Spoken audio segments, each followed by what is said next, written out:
Hello everyone, मैं हूं doctor प्रांजल राठी। और आज मैं आपको बताने वाला हूं नीट पीजी के इन्फॉर्मेशन बुलेटिन के बारे में, जो आज ही अभी आया है। ठीक है, तो मैं आपको ऑफिशियल वेबसाइट पे दिखाता हूं, एमसीसी की। इस पे हम जब जाएंगे एमसीसी की वेबसाइट पे, इसके बाद यहाँ पे पीजी मेडिकल में हमें जाना है और नीचे स्क्रॉल करेंगे तो ये तीन ऑप्शन मिलेंगे। ये दो जो है नोटिफिकेशन पहले आ चुके हैं, मैं इनके बारे में पहले वीडियो बना चुका हूँ। एक ये जो है ये अभी आया है आज ही, मतलब जो है 6 नवंबर को नीट पीजी का जो है इन्फॉर्मेशन बुलेटिन 2024 का। तो आज मैं आपको यही बताने वाला हूँ।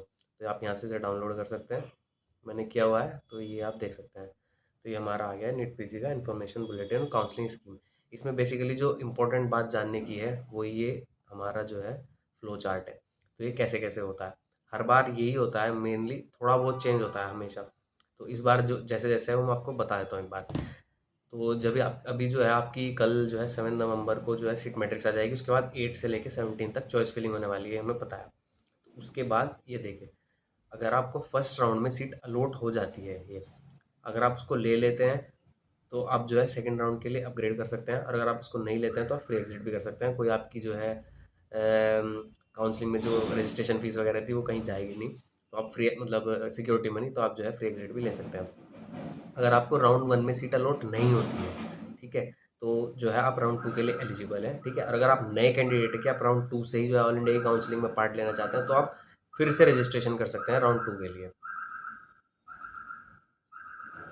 इसके बाद हमारा जो है राउंड टू, अब राउंड वन के बाद जिनको अलॉट हुई है, एक तो वो राउंड टू में अपग्रेड कर सकते हैं, पहली बात।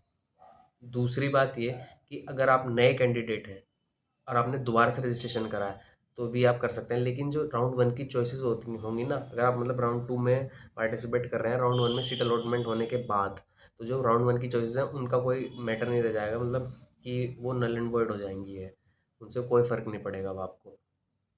उसके बाद सेकंड राउंड में जो सीट अलॉट होगी, यहाँ पे जो है सुनने की बात है काम की, कि अगर जो है सीट अलॉट हो गई है, ठीक है, मतलब अपग्रेड हो गई है, तो आपको राउंड टू में जो सीट अलॉट हुई है उस पर ज्वाइन करना ही पड़ेगा और राउंड वन की सीट आपकी खत्म हो जाएगी। आप ऐसा नहीं कर सकते हैं कि मैं तो राउंड वन में जो मिली थी वही कॉलेज लेके रहना चाहता हूँ, ऐसा कुछ नहीं होगा। आपको राउंड टू में जो है जाना ही पड़ेगा, ये यहाँ पे आप देख सकते हैं। ठीक है, अगर आप ज्वाइन नहीं करते हैं राउंड टू में सीट अलॉट होने के बाद, तो आपकी जो सिक्योरिटी मनी है वो फॉरफिट हो जाएगी।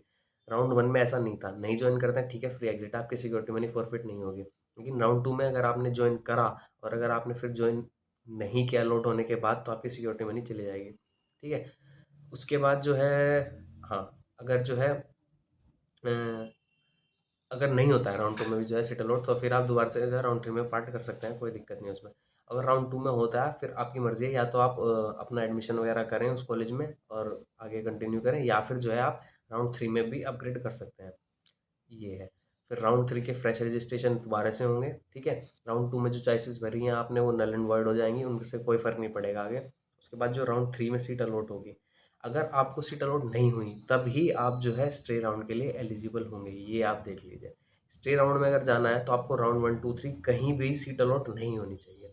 ठीक है, अगर आपको सीट अलॉट हो गई है राउंड थ्री में, बस फिर तो आपको जो है ज्वाइन ही करना है। अगर आप ज्वाइन नहीं करा है तो आपकी जो है सिक्योरिटी मनी फोरफिट हो जाएगी और आप आगे किसी राउंड में पार्टिसिपेट नहीं कर पाएंगे राउंड थ्री के बाद। ठीक है, अगर आपने एडमिशन ले लिया है अलॉटेड इंस्टीट्यूट में, आप चले गए हैं, एडमिशन वगैरह कर लीजिए।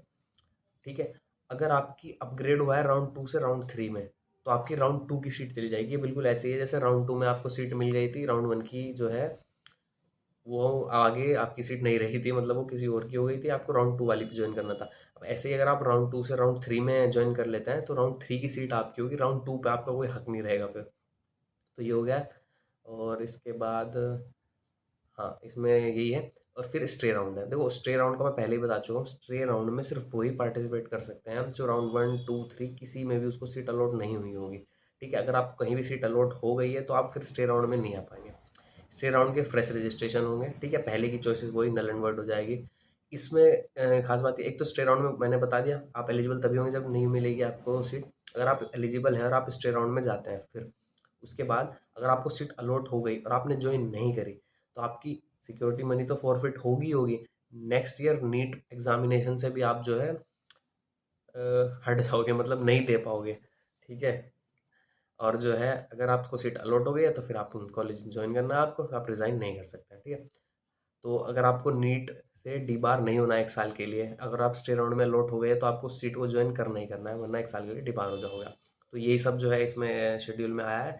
ये आज 6 नवंबर को आया है। अब हम देखते हैं, कल शायद सीट मैट्रिक्स भी आ जाएगा, 7 नवंबर की डेट है। फिर 8 से चॉइस फिलिंग शुरू हो जाएंगी। तो यही है। आपको अगर कोई और जानकारी चाहिए हो तो आप कमेंट कर सकते हैं, ठीक है। थैंक यू, और सब्सक्राइब वगैरह कर लेना यार, ठीक है। Thank you.